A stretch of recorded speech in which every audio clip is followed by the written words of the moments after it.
এই বাউল যে ধরনের ফাউল করেছে আমি মনে করি তার যদি শাস্তি হয় তাহলে ভবিষ্যতে আর কেউ এই ধরনের কটূক্তি করার দুঃসাহস করবে না। বাউল আবুল সরকার মহান আল্লাহ রাব্বুল আলামিনকে নিয়ে যে ধরনের বক্তব্য দিয়েছেন সেটি অত্যন্ত নিন্দনীয়। আমি মনে করি তার শাস্তি হওয়া উচিত, যাতে করে ভবিষ্যতে কেউ আল্লাহকে নিয়ে রাসূলকে নিয়ে এই ধরনের কটূক্তি না করতে পারে। অনেকে দেখলাম এই বাউলের মুক্তির দাবিতে আন্দোলন করছে।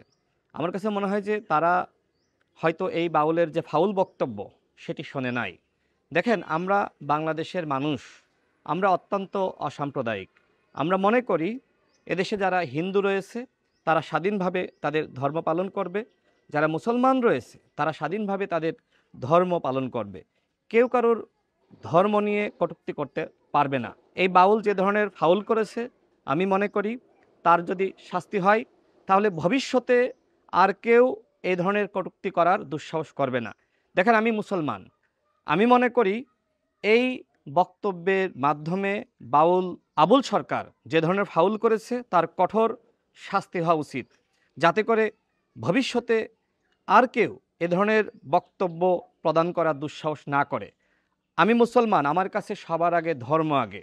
সুতরাং আমি মনে করি আমার ধর্মীয় অনুভূতিতে এই বাউল আঘাত করেছে, তার যথাযথ শাস্তি এই সরকারকে নিশ্চিত করতে হবে। এবং একই সাথে যারা আন্দোলন করছে আমি তাদের কাছে অনুরোধ রাখতে চাই, আপনারা আগে তার বক্তব্য শোনেন, এরপরে আপনারা আন্দোলন করেন।